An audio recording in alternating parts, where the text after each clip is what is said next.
पहली बात, जो भी क्रिएशन है उसका मालिकी मेरी है। मेरे जमीन पर कर्म बंधे, मैंने बांधे हैं, चाहे नोइंगली चाहे अनोइंगली, चाहे चाहते हुए चाहे अनचाहे, जैसे भी बांधे हैं मैंने बांधे हैं, मैं उनका मालिक हूं। पहले इस कंसेप्ट को आपको क्लियर करना है कि मैं ओनर हूं, और मैं ओनर हूं तो ओनर को राइट्स भी है और ओनर की जिम्मेदारियां भी है।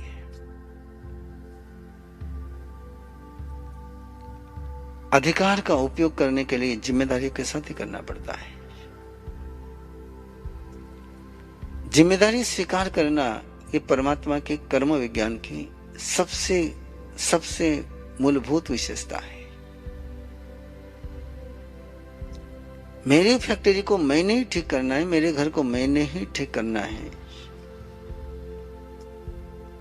उसको ठीक करने के लिए मुझे किसका सहयोग लेना तो मैं ले सकता हूं, लेकिन सहयोग लेना कि नहीं लेना ये डिसीजन मेरा है, और ये आपका डिसीजन है कि सहयोग किसका लेना है। आप अर्जुन हैं तो श्री कृष्ण का सहयोग लेंगे, आप दुर्योधन हैं तो शकुनि का सहयोग लेंगे। आपको ये बोलने का राइट नहीं है कि शकुनि ने मुझे बिगाड़ा है, ये डिसीजन आपका है। तो ये जो कर्म है ना, जो हमने बांधे के लो बोए के लो, इसलिए कर्म को लेकर दोनों शब्द चलते हैं ना। बीज शब्द का भी प्रयोग होता है कि सीड है, कर्म क्या सीड है, और दूसरा शब्द भी प्रयोग होता है कि कर्म बंधन है। तो इसका मतलब है कि कर्म मकान के रूप में भी है और पेड़ के रूप में भी है। अब कौन सा पेड़ के रूप में है, कौन सा मकान के रूप में है? घाती कर्म ये मकान के रूप में है, और अघाती कर्म ये बीज के रूप में है, पेड़ के रूप में है। घाती कर्म है जो तुम्हारे अंतर के अध्यात्म को डिस्टर्ब करे वो घाती कर्म, और जो तुम्हारे एक्सटर्नल लाइफ को डिस्टर्ब करे या सवारे या अच्छा रखे वो अघाती कर्म। यदि घाती कर्म के साथ से खेल शुरू करना है तो आपको योग से शुरुआत करनी पड़ेगी, और अघाती कर्म को उखाड़ना है तो फिर आपको जड़ से शुरुआत करनी पड़ेगी। तो पहली शुरुआत कहां से करनी? तो योग से शुरुआत करनी। योग यानी मन वचन काया की जो अपने प्रवृत्तियां हैं। किसी मकान को गिराना हो तो पहले फाउंडेशन को गिराते हो या छत को गिराते हो? मकान को गिराना है तो छत से शुरुआत करते हैं। एक छोटा सा निर्णय करना है कि मैं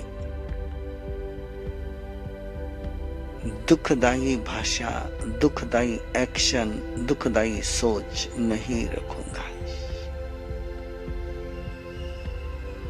जिसके कारण से मेरा माथा दुखने लग जाए ऐसे विचार मैं नहीं करूंगा, जिसके कारण से मेरे साथ के लोगों के साथ के मेरे संबंधों में खटास आती है, कड़वाहट आती है, ऐसी भाषा मैं नहीं बोलूंगा, जिसके कारण से मेरे से लोग दुश्मन बन जाते हैं, विरोधी बन जाते हैं, मेरे से टूट जाते हैं, ऐसी भाषा मैं नहीं बोलूंगा। ये पॉजिटिव यदि अपना मन हो गया, पॉजिटिव अपनी लैंग्वेज हो गई, पॉजिटिव अपनी एक्शन हो गई, तो इस पॉजिटिव के माहौल में आप श्री कृष्ण का चुनाव कर पाएंगे। और यदि आपके मन वचन का है कि प्रवृत्ति निगेटिव चल रही है तो आप शकुनि का चुनाव करोगे। कम से कम इतना तय कर ले कि मुझे पीड़ादायक नहीं बोलना है, टॉर्चर लैंग्वेज नहीं यूज करनी है, जिससे अपना मन टॉर्चर हो, दूसरे का मन को पीड़ा हो, ऐसा नहीं बोलना है। मैंने शुभ बोलना है, मैं वापस कह रहा हूं, सत्य और असत्य की झंझट में मत पड़ना भी। पहली शुरुआत कहां से करनी है? तो शुभ से शुरुआत करनी है। पहला जो चुनाव है वो सत्य और असत्य का नहीं, शुभ और अशुभ का है। ये शुभ का मार्ग चुनते हो तो इसमें दो काम एक साथ होते हैं। पहला काम होता है कि पिछले जन्म का जो अशुभ है उसका असर कम होता है,